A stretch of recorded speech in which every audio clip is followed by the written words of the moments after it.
folks, I don't know about you, but I know my day doesn't really start until I have a good cup of coffee. But I found out recently, maybe what I've been considering a good cup of coffee isn't necessarily the best cup of coffee. Hi, welcome to Around the Town with Marilyn Forbes. For today's great show, we are going to be visiting a new business in Scottdale called Scratch Living. And I'm going to be meeting with owners Jim and Emily, and they are going to educate me and the rest of you folks about coffee. Believe me, there's a lot to it, from the different kind of bean to the different kind of preparation. So please sit back, relax, and enjoy the show. And grab a cup of coffee. Well, as promised, we are here at Scratch Living, and it's located in Scottdale, and they just opened up their doors. And we are going to be talking with owners Emily and Jim, and they are going to educate us all about coffee. Thanks, guys, for being on the show. Sure, thank you. Thank you. Okay, let's start at the beginning. First of all, how did you guys get interested in coffee? Oh my It's goodness. really been Jim's passion for a long time, and it became mine just because I'm with him. So I did a paper in junior high about coffee, and then I drank coffee with my parents, and then started to go to coffee shops, and then went to Eaton Park and everywhere, and it just sort of built and built and built. And then before you knew it, I was like, let's buy a coffee shop. And then before you knew it, we were roasting for friends, so we had a roaster, and then coffee tattoos, and then it was doing another coffee shop, and we're here. bringing it home. Yeah. So you have pretty much lived your life enjoying coffee. Absolutely. But what I think is cool is I've always loved coffee as well, but I've just stayed just plain old black coffee, whereas these folks have really learned a lot about coffee, about making it, putting it together, the different kinds, and they're bringing that to our small town community here, which I think is awesome. Okay, so first of all, let's start with the different types. Okay. So there is something called the coffee belt, which is so many degrees north and south of the equator where coffee grows. So any of those areas that are in the coffee belt are the places you get coffee from. Guatemala, Papua New Guinea, Brazil, Ethiopia, the birthplace of coffee, Kenya. And those are all different based on the soil type, the elevation, and just where they're from, and sort of the plant that they are brought from. There are Robusta beans, which are sort of a lesser quality bean, more flat, but they have more caffeine. Then there are Arabica, which is a higher quality. If you look at craft or specialty coffee, you're always going to see Arabica. I've seen that. Okay. Oh, nice. I've seen that on bags of the beans. Yeah. Okay, so that's what that means. Okay, I'm Yeah, sorry, that's go the ahead. type of bean. No. Arabica is also more of a finicky crop, so it's more. You have to have more special conditions to grow it. So the Robusta is more of a robust crop, and so it grows in areas that aren't as what's the word I want to say? Promising, complimentary. Yeah, Good. just aren't as rich for growing the Arabica bean. So that's also a difference in it. So And there's obviously a different taste. Oh, in yeah, each of- yeah, No definitely. doubt. And that's why, like I said, a good 99% of craft coffee is going to be Arabica. Robusta is sort of what you find in worse coffees, or a lot of times flavored coffees. They'll use a Robusta and then pour an oil on it, because then you're not tasting the coffee as much as you're tasting flavor oil, which is one of the reasons why a lot of the craft places don't do flavored coffees. Oh, okay. Because flavor is a way to hide poor quality, and a good roaster wants you to taste their coffee. We put a lot of work into it. So you're saying the Robusta then, is it more bitter? Yeah, it can be. It can be either more bitter, or it just lacks flavor. Okay. It's flatter sometimes. Okay. All right. And it just depends on which one you get to and what you do with it. So. Do you guys have a personal preference as to where you like to get your beans from, or is it seasonal, or how does that work? It depends on the type. I mean, we try to get from farmers or through places where we know who's growing the coffee, where it comes from, the story of the people behind it, because number one, we want to know to be able to tell customers. Secondly, we want to make sure everybody's treated fairly.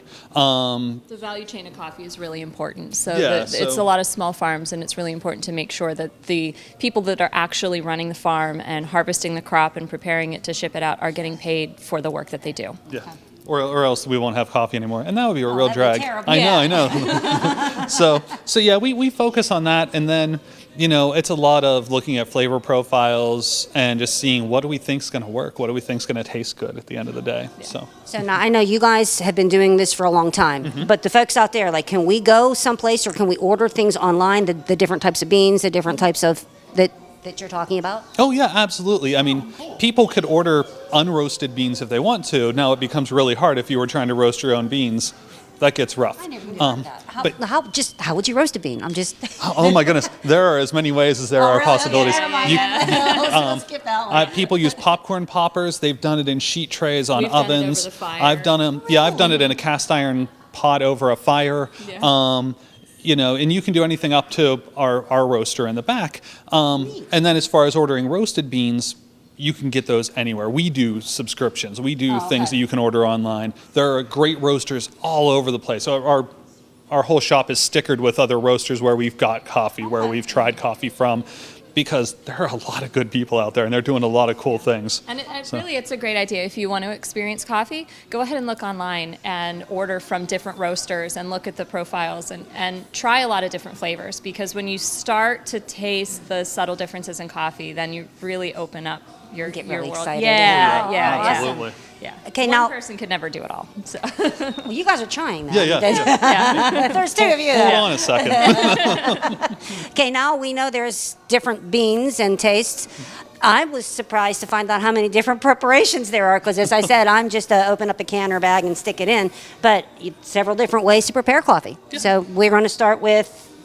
So we'll start with the pour over. Okay. And so the pour over is very similar in the end to what you would get when you get your normal cup of black coffee. Oh, okay. The difference is, since coffee is essentially a set of variables, a pour over lets you control those variables. So with the pour over, we have an electric kettle. So we set the temperature of the water that we're pouring. We grind per cup, so we know the exact ratio that we're using. For every 15 grams of water that I use, I'm using a gram of coffee for your cup. And I also ground that so I know the size of the coffee grinds. And then we're going to manually pour water over those coffee grinds, and we're going to time it. Oh, okay. So we're sure that in this amount of time, you're getting this amount of coffee out of it. So at the end of the day, you're just going to get a really good cup of coffee. Now, you brought something up that I wanted to ask. You said about the freshness. Is there really a big difference? Like, say, I grind my beans and I have a cup of coffee now versus I grind those beans and use them 10 hours later. Is there a difference as far as like freshly ground? Oh, yeah, absolutely.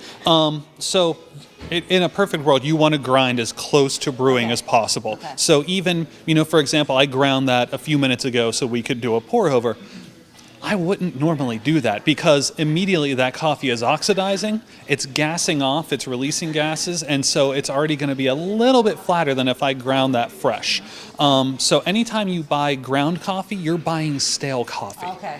All right. It's already stale, and I hate to be the person to break that news to someone, but that's what's up. Okay. All right, so let's pour over? Yeah, pour absolutely. over. Okay. So for this one, I ground 20 grams of coffee. Okay. And we have our water at 200 degrees because that's where I like it for this Costa Rica. You can do normally between 200 and 205, tends to be a good coffee temperature. Okay. So what I'm going to do first is I'm going to wet this filter. And what that does is just if there are any like papery tastes in the filter, it's going to get those out of there. My, this is a science. And also the other nice part is it heats this carafe. So your coffee's not going to be getting cold because it's going into a cold vessel.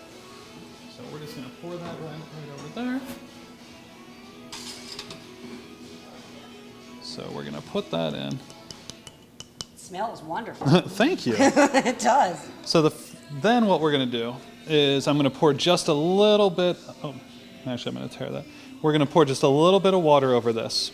And we're doing something called blooming the coffee. And that gas I was telling you about, if you see those bubbles, that is the coffee off-gassing. What does that mean? It means it's releasing gas, Oh. and that's a way also to tell if your coffee's fresh. If I did that and nothing happened to that coffee, it's not fresh. Really? Yeah, it's already completed that process then. So What it's doing, folks, is it's bubbling. It's literally bubbling. So If your coffee bubbles, that's good. Right? Yeah. You want that if you're doing a pour over. Okay. So we're waiting, again, about 5 more seconds, and I'm going to start doing the rest of this. Oh, okay. And everyone has different methods. Okay, so you're doing it literally in steps then? Yes, You're letting so- it go instead of versus just pouring it all in at the same time? So we let that bloom, and I'm now just, for me, I do small concentric circles and just make sure that I'm getting all the grinds. And that's why this gooseneck kettle is nice, because you have this level of accuracy. And at the same time, again, I'm watching the time, and I'm watching the amount of water that's going in. My. It's like each cup is a little work of art here. Yeah, and that's the beautiful thing about the pour over is it takes a little bit of time, but it's really sort of a soothing experience for me at least. I love a pour over. This is my Sunday morning coffee. This is our 13 and 11-year-olds' favorite way to have coffee as well. Yeah. They both know how to do this, and it's their absolute favorite. And so if you've ever opened up your drip coffee maker at home and you pull out the basket of your old grinds and you see there's maybe a little ring where it's really wet and then towards the edges it's dry, that's because the water just shoots out from one location in your coffee pot. Oh, okay. And it does not evenly get all of the grinds wet. Oh, so that's where Jim's talking about controlling the Okay. variables. All right. Yeah, so you get what you're getting in your drip coffee maker at home is some of those grinds are really over extracted and some of them are barely So you're used getting at all. some bitter flavors. You're getting some coffee that you just really sort of wasted. And That's true. This but is on the outside that doesn't get used. yeah, Oh. but this lets us make sure that we're doing it the way we want. And again, people have multiple different methods of this. Some people, like me, will pour it all at once. Some people will pour it, stop and let it drain, pour it, stop and let it go. Some people stir it before they're done, some people don't. So a lot of this, that's where technique and the art of it almost comes into play. So this is sort of like a French press In a way. So the difference because you're just using the hot water and such. And, So the difference between this and a French press, and that's an awesome observation, is a French press I like to use for a darker coffee because the French press retains the oils. So you get that like full mouth feel that's really good with a dark coffee. For me, if I'm doing anything medium or lighter, I use this because in that coffee I want to taste the floral notes. I want to taste the lighter things. I don't want that oil retained in the coffee. Okay. And again, that's it's all a matter of personal preference. So it's really fun and it's really subjective. And I love talking to people who are like, no, dude, you need to try this in a French press. I'm like, okay, cool. Or somebody will say, oh, have you tried this instead of a 1:15 ratio? Have you done a 1:17 ratio? And I'll go, no, I didn't. Cool. You know, like that's where it gets fun and you really start to geek out, or at least I do. The other thing too, just as far as the method of using a French press, is you put the grinds and the water all in the pot together and let it steep. And then you press the grinds to the bottom and pour off the finished coffee. This drips through right away. So Okay. you're not getting that contact in there. Coffee today? Yeah. all right, let me taste this. Yeah. Okay, this is now, what type of bean is this? What is this? That's a Costa Rica Lacima. Oh, that's good. Thank you. Oh, no, that's There's really a big good. difference. Yeah. I hate to put this down. Okay, this is mine. Okay, so then are we going to Yeah, we'll come over. venture down further here? So, That's so good. as far as basics are concerned, we have our big pot. So we do just normal drip coffee in the filters because people are going to work. People want to drip coffee. Not everyone wants to wait the 6 minutes that it takes to do a pour over. And this is like a traditional setup that you see at any Absolutely, gas all station, over the place. Yeah. convenience place, Now, right? now again, we nerded out just enough to get one where we can control how the spray head works. We can make sure that it's going and hitting everything. We can control the temperature it's at. You know, again, we just wanted that one where we can have those variables under our thumb a little bit. All the other coffee drinks essentially boil down to the espresso machine. Okay. So that's our baby. I love it. Looks intimidating. We ordered it from Portland. It's a lever machine, so not a lot of places have them around here, but we're happy to. So when we pull, if you've ever heard the expression pulling a shot of espresso, we legitimately pull a shot of espresso with the lever. Now, tell us about espresso. I mean, what is the difference, other than the taste, obviously, between the wonderful cup you just made me and an espresso? So it's the extraction. This is a forced extraction. So you grind it very fine, you pack it down, and then you put it in a pressurized chamber almost, and you shoot water through it Okay. at a very fast rate. And the result is concentrated. It's short, it's dark, it has a crema on the top, and it's just a completely different experience. But it's the same bean, it's the yeah, same yeah. everything, it's just a I mean, different process. You know, most roasters do certain espresso blends. We do an espresso blend. And it's just what beans work for it. And we've seen there's a trend lately of doing single origin espressos, which hasn't been the tradition, but produces some really nice results. So, an espresso for me, I always just think because it's I think it's thicker, it's a little bit more bitter. Does it have more caffeine in it? I mean, No, because Okay. because again, you're using So normal that's an old coffee wives' beans. tale then. Well, and one of the biggest ones is that darker coffee has more caffeine. You know, you Right. get a lot of people coming in the morning. Oh, I need dark roast because I need my caffeine. The longer you roast a coffee bean, by nature, the more caffeine you're pulling out of it, the more oils you're pulling out. So if you really want that Really? caffeine shot, yeah, you want a medium or lighter roast coffee. oh, and I always thought it was exactly the opposite. Yeah, no, Oh, it's wow, that's cool. yeah, Okay. yeah. The dark taste is cooking. It's not coffee. You know, Flavor. The dark coffee just has a stronger flavor. hit you in the face flavor, but One not the of- caffeine. One of our favorite analogies is to do like when you do barbecue chicken, right? Like you can get the burnt ends, or you can have kind of that flavorful slow cooked, right? Oh, So that's kind of okay. yeah. Oh, that's like I said. I know there's a lot of folks out there that thought exactly the same thing. Oh, yeah, you know yeah. that. Wow. So then I can just take coffee at home and just let it cook forever, and I have espresso.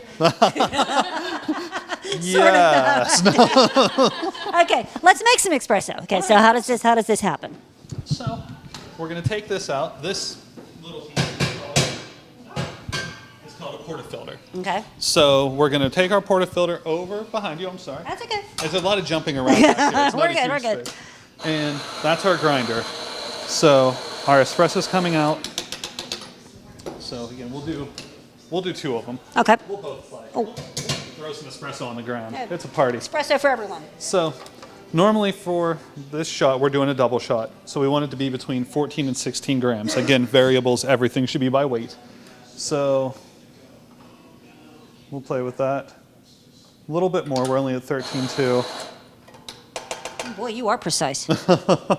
We do our best. 16, we'll do that. So, and you get to, you know, eventually you can sort of eyeball. And you said this is finer than what you ground from this guy here. Okay. So you can see how that's powdery. Oh, okay. How it really powders out compared to a normal coffee. Oh my, that is. And is this the same bean then that you did over here? No, not the same bean, but a similar roast, a similar profile on them.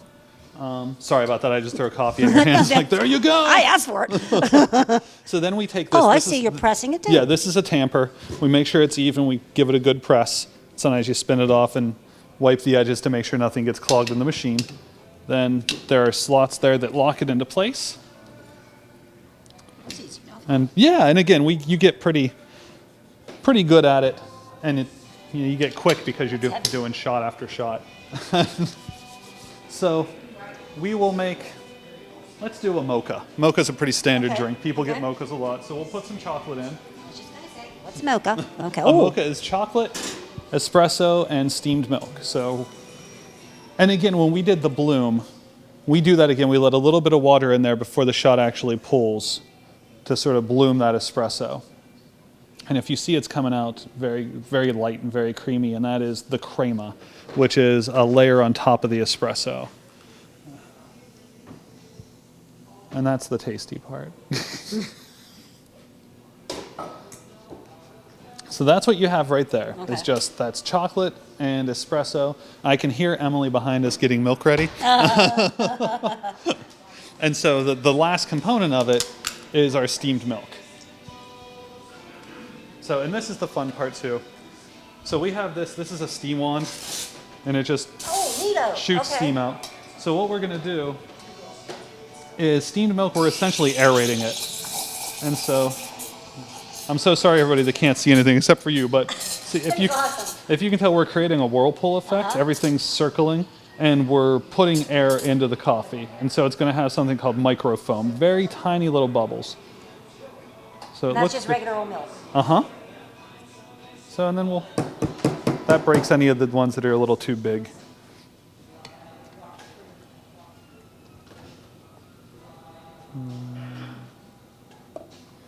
And then we have a mocha. Okay. I'll set it down so you don't. Yeah. You said we're going to do a second one too? Yeah, we can do as many drinks as we want to do. Oh, that's good. Oh, that's good. Thank you. I like mochas. It's like a chocolate milk with some espresso in it. But it's not too chocolatey. Oh my goodness, that's another good one. Okay, wait, don't touch this. My second cup. All right. I'm just going to make sure every time I'm going to be running around all day long. make sure we clean that Okay. up. The important things, making sure nobody gets sick. So for the second drink, we can do, we can look, if we could do a cappuccino, we could do a latte. Okay, you know what? Before we do this, Yeah. that's one thing I wanted to do here real quick. Let's talk about just the verbiage, okay? yeah, Because yeah. I know when I walk in someplace and I see stuff like this, I don't know what it is or how to pronounce it. Do you want to Absolutely. just real quick go down? Okay, like, Yep. So we did drip coffee. That's regular coffee. okay. Pour over, we went over a pour over. Cafe au lait is coffee with steamed milk. So your normal drip coffee, you put some steamed milk in it. Espresso is the shot. So Okay. they normally come in those tiny orange glasses. We call them demi-tasse. Oh, demi-tasse, okay. So the Americano is actually a really cool one. It originated in World War II. American soldiers were in Italy and looking for normal coffee, and they couldn't find it. So they would cut espresso with water until it was the approximate strength of a drip coffee, Okay. hence Americano. Espresso con panna is a shot of espresso with a shot of whipped cream on the top. That's a personal favorite. Cafe macchiato is steamed milk with a shot of espresso poured over the top. Okay. You can also get an espresso macchiato, which is a shot of espresso with a dollop of foamed milk on top of it. A cortado is equal parts espresso and foamed milk. Those are delightful, especially if you use the oat milk. Okay. Really tasty. Cappuccino is espresso, and then you use half steamed milk, half foamed milk. So Okay. you'll have a layer okay. of foam on the top. A latte is just espresso with steamed milk, similar to a cappuccino, but you don't have the foam. A mocha is essentially a latte with chocolate in it, for lack of a better term. A cafe breve is like a latte, but instead of using milk, you use cream. Oh, okay. So it's a thick treat yourself drink. And then we have variations. We have chai lattes, we have dirty chai lattes, which have espresso in them. White mocha just uses white chocolate. And then you can get as crazy or as standard as you want to get from there. It becomes a pretty open world. Okay, well, we have just about enough time to make our second cup, Awesome. make our So what second one- cup of espresso, What do and you want to do? what's my choices? Dealer's choice. Anything you want. Oh, I don't know. You pick for me. All right, let's do a cappuccino. Okay. Now, cappuccino, that's a pretty common one, but Yeah. I don't know, like I told these folks before, I've stayed ignorant coffee-wise because I don't know who to ask about these type things or how to get the information. So now we all know, And and I've never had a cappuccino. And if you talk to anyone who does coffee, at least in my experience, they like nothing more than talking coffee with people. Coffee. Like, I know personally, if you want to give me a good day, come in and ask, like, hey, what about this? Have you heard about this? So I got bored, so we're going to do a vanilla lavender. I was gonna say, what was that? That was a little bit of lavender flavor syrup, and here's a little bit of vanilla flavor syrup. And That's one of the things at Scratch is we make a lot of our own stuff. So we make our own flavor syrups. so we're going to use oat milk for this one, just to do something Okay. different. And again, go to a lot of coffee shops. They have a lot of different alternative milks. Soy, almond, oat. Some people have hemp milk now, rice milk. Basically, don't be afraid to ask No, because from what you're saying, most coffee folks like to talk coffee. So if you have a question or a concern or just how do you pronounce that, just ask. Yeah. Again, everybody learns somewhere. And the cool thing about coffee is most people didn't learn at fancy places with a lot of jargon. We learned in diners. We learned at truck stops. We learned with swill coffee that someone poured at 2 a.m. and just built upon it. So, there's no real concern. And if you notice, this is going to have more of a foam on it. Even though it's the oat milk, this oat my milk goodness. foams really nicely. So All right. that is a vanilla lavender oat milk cappuccino. It's a mouthful to say. Oh my gosh, this is my favorite one. Oh my goodness, I'm just keep holding this one. Yeah. You All right. can hold them all. Well, Now you drink if you've claimed ownership. I cannot thank you, folks. Enough. This is so good. I can't thank the two of you enough for being with us on the show today. If you folks are in the Scottdale area, pop in. They have wonderful baked goods here, soup, really nice community room in the back there, and they are dog friendly. So it's a cool place to stop. There are other great coffee shops in the area as well. So please, next time you want a cup of coffee, don't just pull into the gas station or to some convenience place. Stop in a place like Scratch Living and try something a little bit different. I guarantee you, this is the first time I've ever had a cappuccino, I'm ashamed to say, but it's delicious. And now I know what I've been missing out on for all these years. So folks, please check it out. Thanks, guys. Thank you. Well, folks, I hope you enjoyed the show. I can honestly say I did. I learned a lot in a half hour about coffee. So now you learned that you can go out and buy different beans or different types of equipment and make some great coffee at home. Or if you don't have the time or you're lazy, just stop at one of the great places in the area we have now, like Scratch Living. And there's a couple other great coffee shops in the area, too, that I'm sure you can stop in and get a good cup of coffee. So, again, I hope you enjoyed the show. And remember, keep smiling, keep dreaming, and keep watching.